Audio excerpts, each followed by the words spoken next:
I said this many, many moons ago.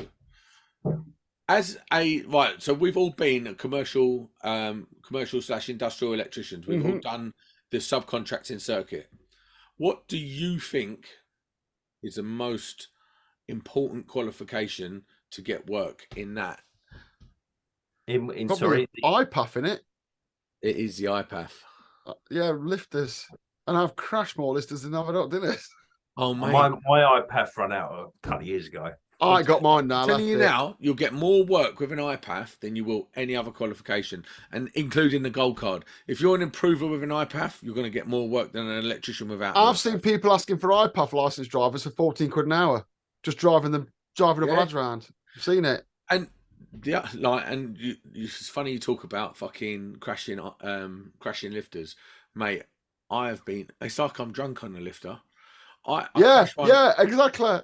I crashed one Exactly the same. directly into a finished building the other week. Straight in, dented the whole fucking front of it. I got one stuck on a curb. So that, when you got the road and you got the pavement, there's a curbstone, isn't there? But Yeah, imagine the pavement's not been finished, so there's just a curbstone sticking up. I ragged one out the back of a building, twatted this curbstone. I was like, fucking hell, that was close. Tried to drive off, and it was perfectly balanced like the letter T on the curb. They had to get a crane in. It was Oh, ridiculous. that's And then last embarrassing. week, I was working with a guy I do a That's lot of it. work with That's it. who does. I work with a guy I do a lot of work with who does audio, and it was at Doncaster Airport. It's closed down now.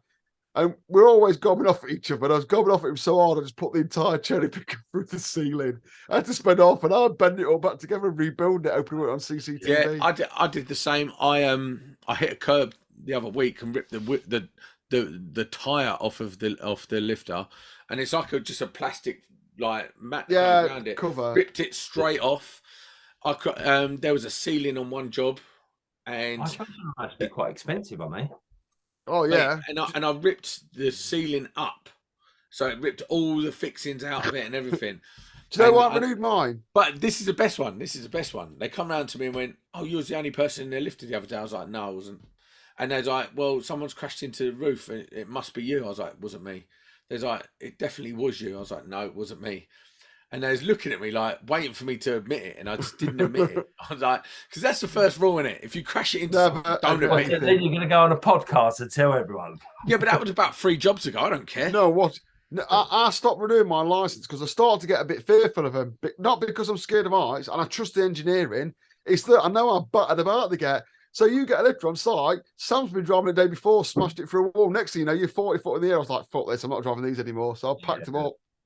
Yeah, No, them boom ones are awful as well, aren't they? They're self oh, boom. mate, them boom ones are awful. See you later. We had one at a football stadium. The ground mounted ones where they bring the lorry in, and there was an apprentice who got put in with me because he was scared of heights. So he thought it'd be hilarious to drag him up there. And obviously, I'm in a football stadium, so the wind is not there. So I was careering it up like a knobhead to scare him. And as I got above the roof line, the wind hit it. It went about 10 meters one way. He grabbed onto me so hard, even I'd shot myself, and I just took it down. I was like, yeah, I'm not doing that again.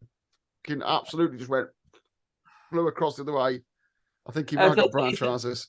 It don't matter who you are. It's unnatural to be going up with them things, Like, have you ever done this though? Like you're at full tilt, yeah, and then you start doing this in it, and it starts going well. Sam's rocking for audio viewers. Do you reckon if you rock side to side enough, you could tip it over at full tilt? I think it's possible. Ooh. Yeah, because you've got I ain't gonna do it. over a bridge. You can do if you meet the frequency of it, you will do. Yeah, yeah, because it hasn't got. I don't think it's got a tilt where it automatically bring you like down, will it? So if you shake it enough, if you go with the momentum, it's like a swing, a kid swinging tip. Yeah, I reckon you will always move it. Yeah, you would. I think you would, but you have to be really malicious. Yeah, I might try and see if I can get 2 wheels off the ground tomorrow. Yeah, you got at least a month holiday in hospital, haven't you? Yeah, I mean, I've seen someone driving a forklift with 2 wheels off the ground. Decent. So, like, yeah, try it tomorrow. I might try and get 2 wheels off the ground and video it. Let's see. Yeah. Then 2 becomes 4. I like the videos you see on them boom ones where people just get bounced out. People don't realise when you're driving a boom, when you're driving a cherry picker, as I'll call it, you're driving a catapult. If that thing goes down a ditch, that's exactly that little tiny movement of its wheels makes a massive tiny movement in the boom. You get thrown out of it like a trebuchet.